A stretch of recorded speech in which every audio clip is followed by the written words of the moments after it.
Yo, what up, guys? So today we're gonna be learning about verbo tener, aka the verb to have, or the verb tener, which means to have. So before I get into this, make sure to subscribe down below today. Sorry about that. So make sure to subscribe down below today because I will be posting Spanish lessons every single day, if not whenever I can. And also, there's a basketball game later tonight at my school, so I'm gonna be going live for that. So let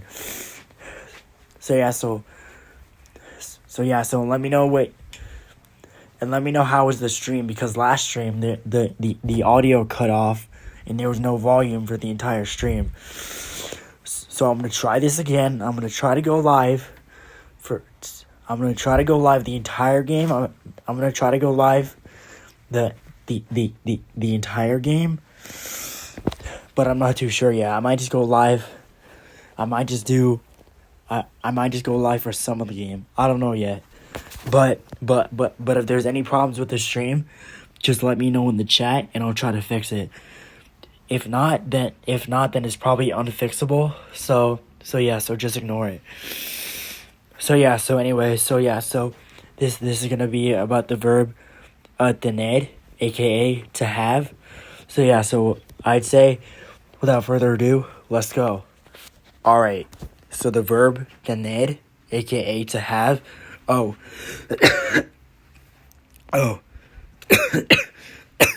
my god.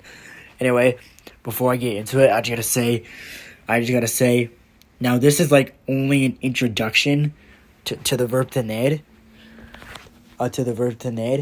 So I'm only gonna be showing you guys the conjugations for it. The conjugations for them. For the verb tener. Because the verb tener is a little bit different than the verb than the verb ser, estar, and gustar. So ser and estar, you have to conjugate, right? So usually with the conjugations, you find a word that ends in ar, usually a verb. Like, for example, buy is comprar.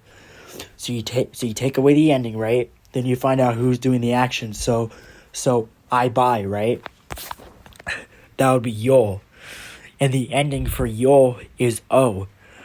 So I put the o in the verb in replace of the ar ending, which I just cut off. So now my new word is compró. And if I want to make a sentence out of that, I would say yo compró, which means I buy. And you do the same thing for estar. But gustar is a little different. You don't conjugate. Well, you do, but it's a little bit different. So I'm gonna give you an example of something singular in the verb gustar and something plural in the verb gustar. If you haven't checked out ser, estar, and gustar verbs yet, I would recommend you do those. I would recommend you check out those. Then come back to this one, because those ones are also very, very helpful. Alright, so gustar. Alright, so me gusta el chocolate. I like the chocolate. Alright, so now that's just singular. If you want to do it plural, you would take away the r, you would take that away, and you would add an n to it. So now instead of it being gusta,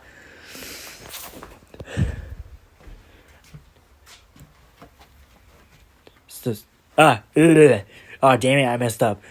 Alright, so me gusta el chocolate. I like the chocolate, right? So pretty much all you're really doing for that one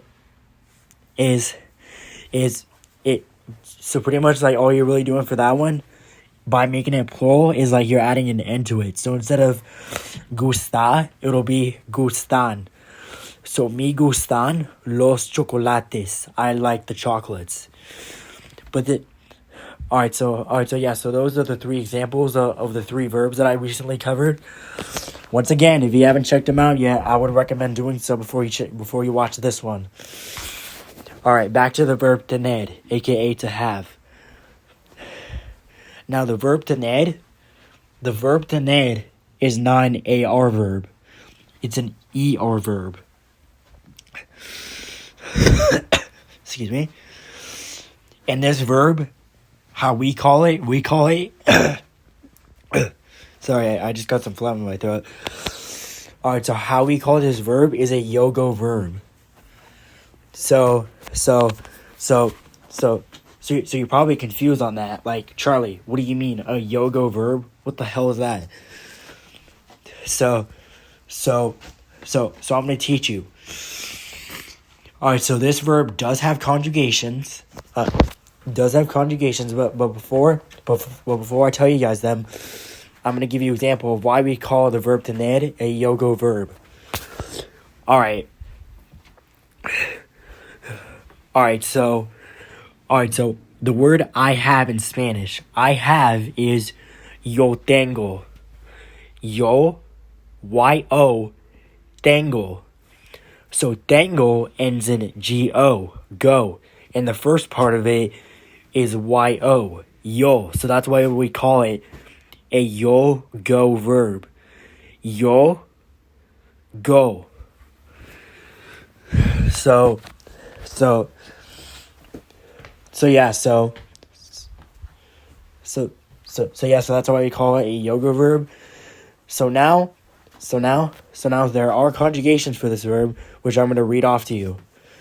Alright, so the conjugation for yo, which means I in English, well, I just told you it's tengo. I used it in the example. Alright. So the conjugation for tú, which means you in English, is tienes. The conjugation for he, she, and usted, which is the formal way to say you, él, ella, usted, which means he, she, and you, is tiene. Tiene.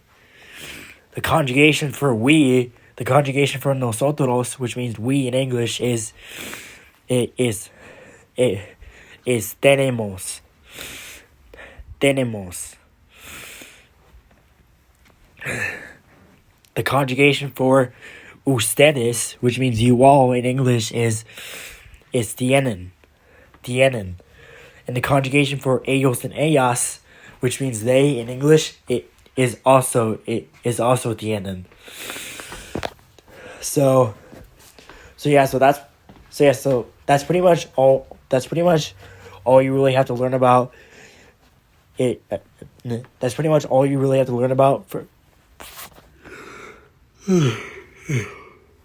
Excuse me. That's pretty much all you have to learn about the verb tener for now. That's all you have to learn for now. I'm going to be going over some more things. I'm going to be going over some more things in a future lesson. So this is just an introduction for it. So in the future lesson, I'm going to be telling you guys how to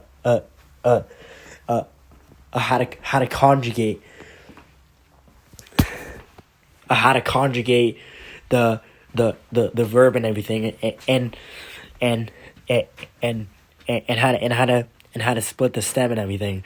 Now the stem is weird because with the stem, normally with the verb ser, estar, and gustar. Not